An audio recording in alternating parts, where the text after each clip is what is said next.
जय हिंद दोस्तों, मैं Suman Patel lead mathematics YouTube channel पर आपका स्वागत करता हूं। आज हम लोग इस वीडियो में मूल कर्तव्य के बारे में इम्पोर्टेंट फैक्ट्स को देखेंगे। फिर इससे रिलेटेड जितना भी आज तक आईएएस पीसीएस में क्वेश्चन पूछा गया है वो सारे क्वेश्चन को इसी वीडियो में डिस्कस करेंगे।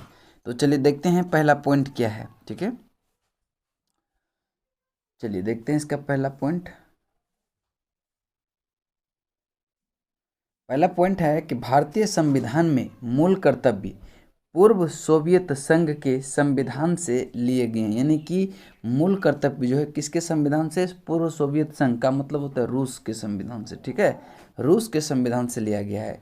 इन्हें सरदार स्वर्ण सिंह समिति की संस्तुति के आधार पर 42वें संविधान संशोधन 1976 द्वारा जोड़ा गया। किसके संस्तुति पर? सरदार स्वर्ण सिंह समिति की संस्तुति के आधार पर जो है 42वां संविधान संशोधन 1976 द्वारा भारतीय संविधान में मूल कर्तव्य को जोड़ा गया। वर्तमान में अनुच्छेद 51 के क के तहत मौलिक कर्तव्य की कुल संख्या 11 है। मौलिक कर्तव्य की कुल संख्या कितनी है? 11, जबकि मूल संविधान में इसकी संख्या जो थी वह कितनी थी? 10 थी। 11वां मूल कर्तव्य जो है 86वें संविधान संशोधन 2002 द्वारा जोड़ा गया था। चलते हैं अगले पॉइंट। कहता है कि मौलिक कर्तव्य को प्रभावी बनाने के लिए वर्ष 1999 में जे.एस. वर्मा समिति का गठन किया गया। देखिए, मौलिक कर्तव्य को प्रभावी बनाने के लिए किस समिति का गठन किया गया? जे.एस. वर्मा समिति का गठन किया गया। कब किया गया? 1999 में। ध्यान में रखिएगा। 51 के क यानी कि अनुच्छेद 51 के क मूल कर्तव्य भारत के प्रत्येक नागरिक का यह कर्तव्य होगा कि वह, देखते हैं पहला में क्या है।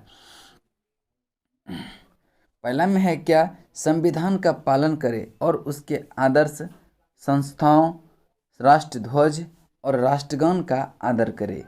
ख में है, यानी कि दूसरा पॉइंट में है कि स्वतंत्रता के लिए हमारे राष्ट्रीय आंदोलन को प्रेरित करने वाले उच्च आदर्शों को हृदय से संजोए रखे और उनका पालन करे।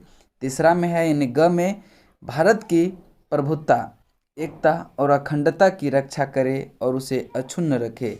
घ में है, देश की रक्षा करे और आह्वान किए जाने पर राष्ट्र की सेवा करे।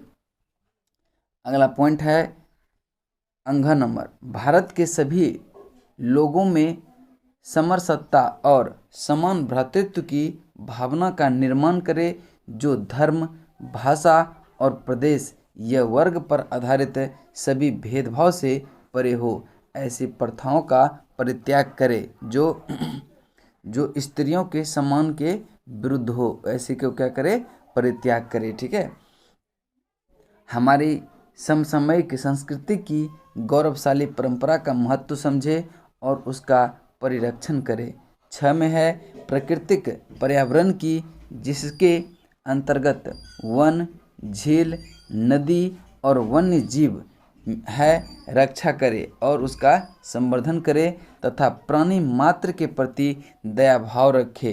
यानी किसी भी प्राणी को मारना नहीं चाहिए। वैज्ञानिक दृष्टिकोण, मानववाद और ज्ञानार्जन तथा सुधार की भावना का विकास करे। झ में है, सार्वजनिक संपत्ति को सुरक्षित रखे और हिंसा से दूर रहे।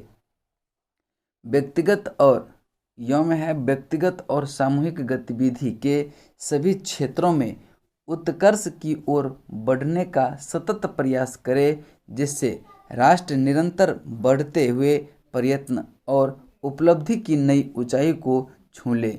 ट में है, जो माता पिता या संरक्षक 6 वर्ष से 14 वर्ष तक के आयु वाले को अपने बच्चे या यथास्थिति अपने पाल्य को शिक्षा के अवसर प्रदान करे। ठीक है, ये माता पिता का कर्तव्य होगा। चलिए, यहाँ तक जितना भी इम्पोर्टेंट फैक्ट्स था मूल कर्तव्य से वो हम सारे को इम्पोर्टेंट फैक्ट्स को देख लिए, ठीक है। इसके बाद हम लोग चलते हैं क्वेश्चन पे, ठीक है। क्वेश्चन पे चलते हैं। क्वेश्चन नंबर क्या है, देखिए, निम्नलिखित कथनों में से कौन सा भारतीय नागरिक के मूल कर्तव्य के विषय में सही है। पहला कथन है कि इन कर्तव्यों को प्रवर्तित करने के लिए एक विधायी प्रक्रिया दी गई है। नहीं, ये गलत है। ये विधि कर्तव्य के साथ परस्पर संबंधित रखते हैं, ये भी क्या आपका गलत है। यानी कि इसमें ना तो एक सही है और ना ही दो सही है। यानी इसका राइट आंसर जो हो जाएगा आपका ऑप्शन नंबर डी होगा, ना तो एक और ना ही दो, ऑप्शन डी। चलिए देखते हैं इसकी व्याख्या। देखिए, भारतीय संविधान के भाग 4 के क में के अंतर्गत अनुच्छेद 51 के क के अंतर्गत मूल कर्तव्य का प्रावधान है। स्वर्ण सिंह समिति की सिफारिश पर 42वें संविधान संशोधन अधिनियम 1976 द्वारा मूल कर्तव्य को संविधान में जोड़ा गया। नागरिक इन कर्तव्यों का पालन करने के लिए नैतिक रूप से बाध्य है। हालांकि इन कर्तव्यों को प्रवर्तित करने के लिए कोई भी विधायी प्रक्रिया नहीं है। नीति निर्देशक तत्व की तरह ये न्यायोचित नहीं है, अर्थात इन्हें इसके उल्लंघन या अनुपालन न होने पर कोई कानूनी कार्रवाई नहीं हो सकती है, कोई कानूनी कार्रवाई नहीं हो सकती है। अतः कथन एक गलत है। इसके अलावा मूल कर्तव्य विधिक कर्तव्यों के साथ परस्पर संबंध भी नहीं रखते हैं, अतः कथन 2 भी क्या है, गलत है। चलिए चलते हैं नेक्स्ट प्रश्न की तरफ। 2 नंबर, भारत की संप्रभुता, एकता और अखंडता की रक्षा करने और उसे अक्षुण्ण रखने के मूल कर्तव्य को किस स्थान पर रखा गया है। ये तीसरे स्थान पर रखा गया है, ऑप्शन डी आपका राइट आंसर होगा। चलिए देखते हैं अगला क्वेश्चन। 3 नंबर क्वेश्चन को ध्यान से पढ़ेंगे। देखिए इसका व्याख्या देख लेते हैं थोड़ा 2 नंबर का। कहता है कि भारत की प्रभुत्ता, एकता और अखंडता की रक्षा करने और अक्षुण्ण रखने के मूल कर्तव्य को भारतीय संविधान के अनुच्छेद 51 के क के तीसरे स्थान पर रखा गया है, तीसरे स्थान पर रखा गया है। चलते हैं अगले प्रश्न की तरफ। अगला प्रश्न है, भारतीय संविधान के किस अनुच्छेद में 42वें संविधान संशोधन विधेयक द्वारा मूल कर्तव्यों को सम्मिलित किया गया है। ये किस में किया गया है, अनुच्छेद 51 के क में, यानी कि 51 के ए, ऑप्शन बी आपका राइट आंसर होगा। चलते हैं इसके व्याख्या पे। भारतीय संविधान के अनुच्छेद 51 के ए में 42वें संविधान संशोधन विधेयक द्वारा मूल कर्तव्यों को सम्मिलित किया गया है। वर्तमान में मूल कर्तव्य की संख्या कितनी है, 11 है। वर्तमान में मूल कर्तव्यों की संख्या 11 है। चलते हैं अगले प्रश्न की तरफ। मूल कर्तव्यों का उल्लेख संविधान में कब किया गया था। मूल कर्तव्यों का उल्लेख संविधान में कब किया गया था, तो 42वें संविधान संशोधन में, यानी कि ऑप्शन सी आपका राइट आंसर होगा। चलिए देखते हैं इसकी व्याख्या क्या कहता है। 42वें संविधान संशोधन 1976 द्वारा भारतीय नागरिकों के लिए भारतीय संविधान के भाग 4 के क में अनुच्छेद 51 के क शामिल करके इसमें 10 मौलिक कर्तव्य की व्यवस्था की गई थी। 86वें संविधान संशोधन 2002 द्वारा इसमें एक मौलिक कर्तव्य बढ़ा दिया, जिसकी संख्या अब बढ़कर कितना हो गई है, 11 हो गई है। यानी कि चलते हैं अगले प्रश्न की तरफ। 5 नंबर प्रश्न है कि निम्नलिखित में से किसकी संस्तुति पर भारतीय संविधान में मूल कर्तव्य शामिल किया गया है। तो देखिए, स्वर्ण सिंह समिति, ध्यान में रखिएगा, स्वर्ण सिंह समिति के संस्तुति पर ऑप्शन सी आपका राइट आंसर होगा। चलते हैं व्याख्या। भारतीय संविधान के भाग 4 के ए के तहत अनुच्छेद 51 के ए जोड़कर इसके अंतर्गत नागरिकों के मूल कर्तव्य को 42वें संविधान संशोधन 1976 द्वारा शामिल किया गया तथा जो स्वर्ण सिंह समिति की संस्तुति पर आधारित था। चलते हैं अगले प्रश्न की तरफ। अगला प्रश्न है 6 नंबर, संविधान में मौलिक कर्तव्य को कब सम्मिलित किया गया। मौलिक कर्तव्य को 42वां संविधान संशोधन 1976 में सम्मिलित किया गया। ऑप्शन ए आपका राइट आंसर होगा। Question number 7। क्वेश्चन नंबर 7 है कि निम्नलिखित में से किस एक कमेटी या आयोग ने संविधान में मूल कर्तव्यों को सम्मिलित करने हेतु संस्तुति की थी? तो इसका राइट आंसर होगा स्वर्ण सिंह समिति, स्वर्ण सिंह कमेटी, ऑप्शन ए। चलते हैं अगले प्रश्न की तरफ। 8 नंबर प्रश्न है, भारत के संविधान के किस भाग में मौलिक कर्तव्य उल्लिखित है? तो किसमें है? भाग 4 के क में है, यानी ऑप्शन सी आपका राइट आंसर होगा। चलते हैं अगला प्रश्न की तरफ। 9 नंबर कहता है निम्नलिखित में से कौन स्वर्ण सिंह समिति 1976 के सदस्य रहे? तो इसका राइट आंसर जो होगा, कौन कौन रहे थे? तो आपका कौन कौन रहे थे? ए आर अंतुले थे और एस आर रे थे और हरिदेव जोशी इसमें नहीं थे। सी एम स्टीफन थे, यानी कि ए बी और डी तीनों सदस्य थे, लेकिन हरिदेव जोशी नहीं थे। तो इसका right answer A B D, option C आपका राइट आंसर होगा। चलते हैं अगला प्रश्न, इसका व्याख्या देख लेते हैं। 29 मई 1978 को संवैधानिक सुधार पर अनुशंसा देने के लिए स्वर्ण सिंह समिति गठित की गई। स्वर्ण सिंह समिति की अनुशंसा के आधार पर 42वें संविधान संशोधन अधिनियम 1976 द्वारा भाग 4 के क अनुच्छेद 51 के क में जोड़ा गया। संविधान में 10 मौलिक कर्तव्य शामिल किए गए थे। वर्ष 2002 में 86वें संविधान संशोधन अधिनियम 2002 द्वारा मौलिक कर्तव्य शिक्षा का अधिकार को जोड़ा गया। मौलिक कर्तव्य शिक्षा के अधिकार को जोड़ा गया। अतः अब जो है मौलिक कर्तव्यों की संख्या 11 हो गई। स्वर्ण सिंह समिति में अध्यक्ष सहित 12 सदस्य शामिल थे। उपरोक्त दिए गए विकल्पों में ए आर अंतुले, एस रे तथा सी एम स्टीफन समिति में शामिल थे। चलते हैं अगले प्रश्न की तरफ।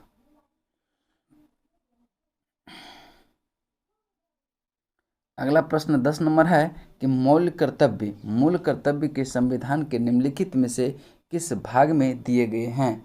तो इसका राइट आंसर होगा भाग 4 के क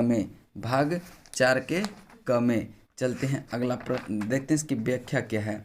इसकी व्याख्या को देखते हैं। चलिए, इसकी व्याख्या नहीं दिया हुआ है। चलते हैं क्वेश्चन नंबर 11 पे। क्वेश्चन नंबर 11, क्वेश्चन नंबर 11 को ध्यान से पढ़ेंगे, क्या कह रहा है।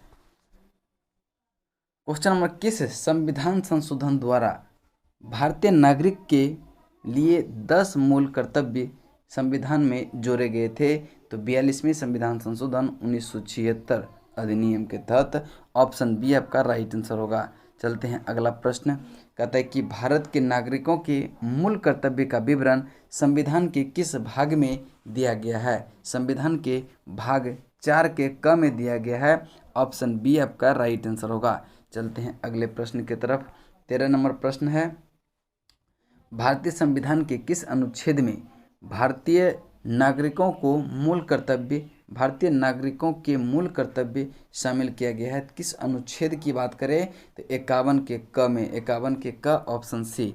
चलते हैं अगले प्रश्न की तरफ। अगला प्रश्न है 14 नंबर, किस संशोधन विधेयक द्वारा भारतीय संविधान में नागरिकों के मूल कर्तव्य को शामिल किया गया? तो इसका राइट आंसर जो हो जाएगा वह 42वां संविधान संशोधन, ऑप्शन बी ए आपका राइट आंसर होगा। चलते हैं अगले प्रश्न की तरफ। अगला प्रश्न है आपका 15 नंबर, कहता है कि 42वें संविधान संशोधन के 10 आचार आदेशों को किस नाम से जाना जाता है? तो यह मौलिक कर्तव्य के नाम से जाना जाता है। ऑप्शन बी आपका राइट आंसर होगा। ऑप्शन बी आपका राइट आंसर होगा। अगला प्रश्न है 16 नंबर, कहता है कि निम्नलिखित में से कौन एक संवैधानिक संशोधन मौलिक कर्तव्य से संबंधित है? मौलिक कर्तव्य से संबंधित है 42वां संविधान संशोधन, ऑप्शन ए आपका राइट आंसर होगा। चलते हैं अगले प्रश्न की तरफ। 17 नंबर क्वेश्चन है कि भारत के संविधान में मौलिक कर्तव्य किस संविधान संशोधन के द्वारा जोड़ा गया था? तो यह 42वें संविधान संशोधन, ऑप्शन बी आपका राइट आंसर होगा। चलते हैं अगले प्रश्न की तरफ। 42वें संविधान संशोधन अधिनियम 1976 से भारतीय संविधान में एक नया अध्याय जोड़ा गया, किसके अंतर्गत? तो इसको मूल कर्तव्य को जोड़ा गया था। ऑप्शन सी आपका राइट आंसर होगा, ऑप्शन सी। नेक्स्ट है 19 नंबर क्वेश्चन, संविधान में नागरिकों के मूल कर्तव्य की व्यवस्था 42वें संविधान संशोधन द्वारा किस वर्ष जोड़ा गया था? तो इसका राइट आंसर होगा 1976, ऑप्शन ए आपका राइट आंसर होगा। चलते हैं अगला प्रश्न 20 नंबर की तरफ। 20 नंबर क्वेश्चन है कि मौलिक कर्तव्य से संबंधित निम्नलिखित में से कौन सा कथन सही नहीं है? पहला नंबर है उसे परमादेश द्वारा प्रभावी बनाया जा सकता है, नहीं, उसे परमादेश द्वारा प्रभावी नहीं बनाया जा सकता है, इसीलिए से आपका एक नंबर ही कथन क्या है? गलत है, तो यही आपका उत्तर हो जाएगा। दूसरा है उन्हें संवैधानिक प्रक्रिया से ही बढ़ाया जा सकता है, ये सही कथन है। स्पष्ट विधि की व्याख्या के लिए उनका उपयोग किया जा सकता है, सही बात है। किसी विशिष्ट कर्तव्य का पालन करना संवैधानिक कानून के क्षेत्र में आता है, जिसे न्यायालय निश्चित करता है, यह कथन भी सही है। तो कहता कौन सा कथन सही नहीं है? ऑप्शन ए सही नहीं है। तो इसकी व्याख्या है, मौलिक कर्तव्य को परमादेश द्वारा प्रभावी नहीं बनाया जा सकता है। परमादेश एक रीट है जिसे न्यायालय मूल अधिकारों का उल्लंघन होने पर जारी करता है। मौलिक कर्तव्य लोगों पर नैतिक जिम्मेदारी आरोपित करते हैं, प्रशासन इसके लिए जिम्मेदार नहीं हो सकता, जबकि रीटें प्रशासनिक अधिकारी के विरुद्ध जारी की जाती है, प्रशासनिक अधिकारी के विरुद्ध जारी की जाती है। चलते हैं अगले प्रश्न की तरफ। 21 नंबर, निम्न में से भारत में मौलिक कर्तव्य कौन सा है? कौन सा है? तो इसका राइट आंसर होगा कि हमारी मिलीजुली संस्कृति की समृद्ध विरासत को संरक्षित करना, यह आपका क्या है? मौलिक कर्तव्य है, ऑप्शन बी आपका राइट आंसर होगा। तो चलिए देखते हैं इसका व्याख्या। हमारे मिलीजुली संस्कृति की समृद्ध विरासत को संरक्षित करना एवं महत्व प्रदान करना मौलिक कर्तव्य है। अनुच्छेद 51 के क के च के तहत शामिल किया गया है, 51 के क के च के तहत शामिल किया गया है। चलते हैं अगले प्रश्न की तरफ। अगला प्रश्न है 22 नंबर, एक नागरिक के मूल कर्तव्य में निम्न में से कौन सा कर्तव्य सम्मिलित नहीं है? तो इसका राइट आंसर होगा अस्पृश्यता मिटाने की ओर प्रयास, ये जो है मूल कर्तव्य से संबंधित नहीं है, तो इसका राइट आंसर होगा ऑप्शन नंबर सी। अस्पृश्यता का अंत जो है ये किस में है? अनुच्छेद 17 में है, और उपाधियां का अंत 18 में। तो अब देखेंगे कि ए नंबर क्या है? पर्यावरण एवं प्रकृति की रक्षा और उसके संवर्धन, ये क्या है? मौलिक कर्तव्य में आता है। हमारे स्वतंत्रता के लिए हमारे राष्ट्रीय आंदोलन को प्रेरित करने वाले उच्च आदर्शों को संयोजित रखें और उसका पालन करें, ये भी मौलिक कर्तव्य के अंतर्गत आता है। और चौथा नंबर है वैज्ञानिक दृष्टिकोण, मानववाद और ज्ञानार्जन तथा सुधार की भावना का विकास करे, ये भी मौलिक कर्तव्य है। तो आपका ऑप्शन नंबर सी हो जाएगा, आपका ऑप्शन नंबर सी, जो कि अस्पृश्यता मिटाने का जो प्रयास है ये किसमें? मौलिक अधिकार में आता है। चलते हैं अगले प्रश्न की तरफ। देखिए, भारतीय संविधान के भाग 4 के क के तहत अनुच्छेद 51 के क में मूल कर्तव्य का समावेश किया गया। अस्पृश्यता मिटाने की ओर प्रयास करें, इसमें शामिल नहीं है। अनुच्छेद 17 के तहत अस्पृश्यता का अंत मौलिक अधिकार है, अनुच्छेद 17 के अंतर्गत, ठीक है। चलते हैं अगला प्रश्न की तरफ। अगला प्रश्न है, निम्नलिखित में से कौन संविधान के अंतर्गत मौलिक कर्तव्य में सम्मिलित नहीं है? तो ग्राम पंचायत का गठन, ये जो है नीति निर्देशक तत्व तो अनुच्छेद 40 के अंतर्गत आता है, तो आपका राइट आंसर होगा ऑप्शन नंबर सी, ये जो है मौलिक कर्तव्य नहीं है। देश की रक्षा करना और राष्ट्र की सेवा करना, ये मौलिक कर्तव्य है। हमारी सामाजिक संस्कृति और की गौरवशाली परंपरा का महत्व समझना और उसका परिरक्षण करना, यह भी क्या है? मौलिक कर्तव्य है। सार्वजनिक संपत्ति को सुरक्षित रखना और हिंसा से दूर रखना ये भी हमारा मौलिक कर्तव्य है। चलते हैं अगला, इसकी व्याख्या देखते हैं। ग्राम पंचायत के गठन में सहायता करना भारतीय संविधान के अंतर्गत मूल कर्तव्य नहीं है। ये जो है अनुच्छेद 40 के अनुसार राज्य के नीति निर्देशक तत्व के तहत राज्य ग्राम पंचायत का गठन करने के लिए कदम उठाएगा, जबकि देश की रक्षा करना एवं राष्ट्र की सेवा करना अनुच्छेद 51 के क घ के तहत हमारी सामाजिक संस्कृति की गौरवशाली परंपरा का महत्व समझना और उसका परिरक्षण करना अनुच्छेद 51 के क च के तहत तथा सार्वजनिक संपत्ति को सुरक्षित रखना एवं हिंसा से दूर रहना अनुच्छेद 51 के क के झ के तहत मूल कर्तव्य में शामिल किया गया है। चलते हैं क्वेश्चन नंबर 24 कहता है कि भारतीय संविधान द्वारा प्रदत्त नागरिक के मूल कर्तव्य निम्नलिखित में से क्या है। पहला है मिश्रित संस्कृति की समृद्ध विरासत की रक्षा करना, यह मौलिक कर्तव्य है। दूसरा है सामाजिक अन्याय से कमजोर वर्गों की रक्षा करना, यह क्या है आपका मौलिक कर्तव्य नहीं है। तीसरा कथन है वैज्ञानिक मनोदशा और खोज की भावना का विकास करना, यह मौलिक कर्तव्य है। और चौथा है कि व्यक्तिगत और सामूहिक कार्यकलाप के सभी क्षेत्रों में उत्कृष्टता के लिए प्रयत्न करना, ये भी क्या आपका मौलिक कर्तव्य है। यानी कि 1, 3 और 4 मौलिक कर्तव्य है। आपका right answer option number C होगा 1, 3 और 4। 1, 3 और 4। चलते हैं इसकी व्याख्या। कहता है कि सामाजिक न्याय से कमजोर वर्गों की रक्षा करना मूल कर्तव्य में नहीं शामिल है, जबकि प्रश्नगत अन्य तीनों क्या है मूल कर्तव्य में शामिल है। चलते हैं अगले प्रश्न की तरफ। प्रश्न नंबर आपका 25 है, निम्न में से किस एक का संरक्षण भारतीय नागरिक का मूल कर्तव्य है। तो आपका राइट आंसर होगा वन्य प्राणी का जो है संरक्षण करना, यह भारत के मूल कर्तव्य है। ऑप्शन डी आपका राइट आंसर होगा। चलते हैं अगला प्रश्न 26 नंबर की तरफ। इसको व्याख्या देख लेते हैं। 25 का कहता है कि संविधान के अनुच्छेद 51 के क के छ के तहत मूल कर्तव्य के वन्य जीव का संरक्षण शामिल है।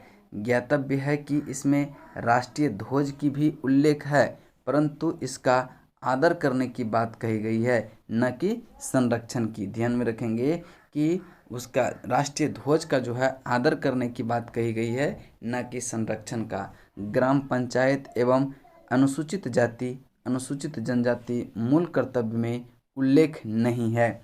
चलते हैं अगले प्रश्न की तरफ। अगला प्रश्न है, भारत के प्रत्येक नागरिक का कर्तव्य होगा कि प्राकृतिक पर्यावरण का संरक्षण एवं सुधार शामिल है। ये अनुच्छेद 51 के क के तहत ऑप्शन सी आपका राइट आंसर होगा। चलते हैं अगला प्रश्न, देखते हैं इसकी व्याख्या। भारत के प्रत्येक नागरिक का मूल कर्तव्य होगा प्राकृतिक पर्यावरण का संरक्षण एवं सुधार। यह संविधान में मौलिक कर्तव्य में शामिल किया गया है, जिसका वर्णन भाग 4 के क में है और अनुच्छेद 51 के क के छ में है। चलिए अगला प्रश्न चलते हैं 27 नंबर। निम्नलिखित में से कौन एक गलत है। निम्नलिखित में से कौन एक गलत है। तो मौलिक कर्तव्य मौलिक अधिकार का हिस्सा है, नहीं। मूल कर्तव्य मौलिक अधिकार का भाग नहीं है, सही है। संविधान के भाग 4 के क में मौलिक कर्तव्य गिनाए गए हैं, यह कथन सही है। अनुच्छेद 51 के क में प्रत्येक भारतीय नागरिक के मौलिक कर्तव्य की व्याख्या करता है, यह कथन भी सही है। कह रहा है कौन सा गलत है, तो गलत ऑप्शन नंबर ए है और ए आपका राइट आंसर हो जाएगा। कह रहा है कि 42वें संविधान संशोधन 1976 द्वारा भारतीय संविधान में एक नया भाग 4 के ए अनुच्छेद 51 के ए जोड़कर मूल कर्तव्य को समायोजित किया गया था। ये मौलिक अधिकार भाग 3 अनुच्छेद 12 से 35 का हिस्सा नहीं है। चलते हैं अगले प्रश्न की तरफ। निम्नलिखित में से कौन सा एक मौलिक कर्तव्य नहीं है। तो अब देखेंगे राष्ट्रीय महत्व के स्थान और स्मारक की रक्षा करना ये जो है मौलिक कर्तव्य नहीं है, यानी ऑप्शन सी आपका राइट आंसर होगा। राष्ट्रीय गान की सम्मान करना, राष्ट्रीय संपत्ति का बचाव करना, प्राकृतिक वातावरण संरक्षण और सुधार करना, यह सब मौलिक कर्तव्य है। चलते हैं अगला, देखते हैं इसकी व्याख्या। राष्ट्रीय महत्व के स्थानों और स्मारकों की रक्षा करना संविधान के अनुच्छेद 51 के तहत मौलिक कर्तव्य में शामिल नहीं है, जबकि अन्य तीनों विकल्प मौलिक कर्तव्य में शामिल है। चलते हैं अगला प्रश्न, कहता है कि 29 नंबर, भारतीय संविधान में कितने मौलिक कर्तव्य है? भारतीय संविधान में कुल 11 मौलिक कर्तव्य है। ऑप्शन बी आपका राइट आंसर होगा। चलते हैं अगला प्रश्न, प्रश्न नंबर 30।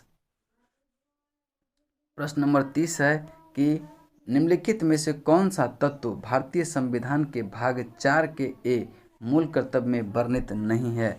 तो देखिए, राष्ट्रीय ध्वज का आदर करना यह मौलिक कर्तव्य है। भारत के सभी लोगों के मध्य भाईचारे का भाव विकसित करना यह भी मौलिक कर्तव्य के ही अंतर्गत आता है। अपने माता पिता और गुरुओं का आदर करना ये मौलिक कर्तव्य नहीं है, लेकिन माता पिता को बच्चे को 6 से 14 वर्ष के तक शिक्षा देना यह मौलिक कर्तव्य है, लेकिन अपने माता पिता और गुरुओं का आदर करना यह मौलिक कर्तव्य नहीं है। ऑप्शन सी आपका राइट आंसर होगा। और हमारी समग्र संस्कृति मूल्यवान धरोहर की रक्षा करना यह भी क्या है, आपका मौलिक कर्तव्य है।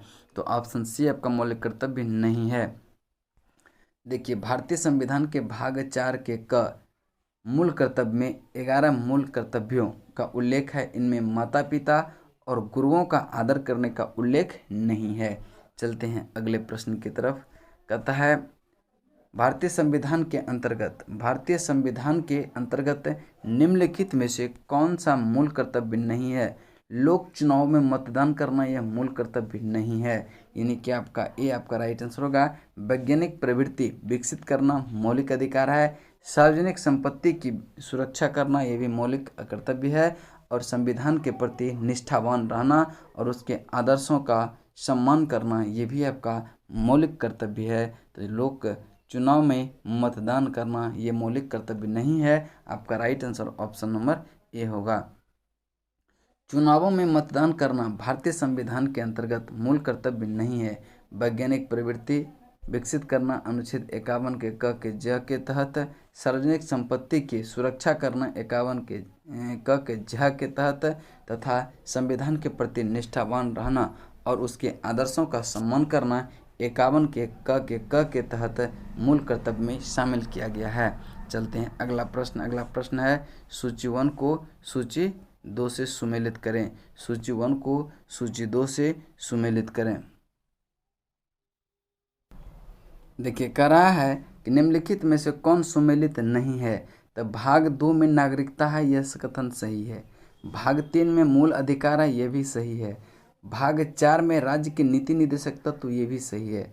भाग 5 में मूल कर्तव्य नहीं है। भाग 5 में क्या है? संघ है, संघ केंद्र सरकार जिसको कहते हैं। और मूल कर्तव्य जो है भाग 4 के क में है, भाग 4 के क में है, जिसको 42वां संविधान संशोधन द्वारा जोड़ा गया था। तो इसका राइट आंसर कौन सा हो जाएगा? Option number D, option D. ठीक है, चलिए देखते हैं इसकी व्याख्या। तो 42वें संविधान संशोधन द्वारा संविधान के भाग 4 के पश्चात नया भाग 4 के क जोड़कर नागरिक को मूल कर्तव्य को समाविष्ट किया गया था। अन्य सभी सुमेलित है। चलते हैं, लास्ट प्रश्न है इसका। देखिए, भारत की प्रभुत्ता, एकता और अखंडता की रक्षा करें और उसे अक्षुण्ण रखें, यह उपबंध किस में किया गया है? तो यह उपबंध मूल कर्तव्य में किया गया है। ऑप्शन डी आपका राइट आंसर होगा। देखते हैं इसकी व्याख्या। कहता है कि भारत की प्रभुत्ता, एकता और अखंडता की रक्षा करें और उसे अक्षुण्ण रखें, यह उपबंध भारतीय संविधान के भाग 4 के क के अनुच्छेद 51 के क के तहत मूल कर्तव्य में किया गया। स्वर्ण सिंह समिति की अनुशंसा पर 42वें संविधान संशोधन अधिनियम 1976 के द्वारा भाग 4 के क के तहत अनुच्छेद 51 के क के अंतर्गत मूल कर्तव्य को जोड़ा गया था। ठीक है, 42वां संविधान संशोधन 1976 को किस भाग में, तो भाग 4 के क में। और किस अनुच्छेद में, तो ये 51 के क के तहत जो है किसको, मूल कर्तव्य को जोड़ा गया था। पहले इसकी कुल संख्या 10 थी, लेकिन 86वें संविधान संशोधन अधिनियम 2002 द्वारा क्या था, एक और जोड़ा गया था कि 6 से 14 वर्ष की आयु के बच्चे को शिक्षा का अवसर प्रदान करना प्रत्येक माता पिता का कर्तव्य निर्धारित किया गया था। इसको जो है कब जोड़ा गया था, 86वें संविधान संशोधन अधिनियम 2002 द्वारा। और अब टोटल इस प्रकार जो है वर्तमान में मूल कर्तव्य की संख्या 11 हो गया, 11 हो गया। यहाँ तक जो आपका मूल कर्तव्य से संबंधित जितने प्रश्न था सारे कंप्लीट हो गया। चलिए अगले वीडियो में फिर इसी तरह का इम्पोर्टेंट टॉपिक लेके आएंगे। चलिए तब तक के लिए जय हिंद, जय भारत।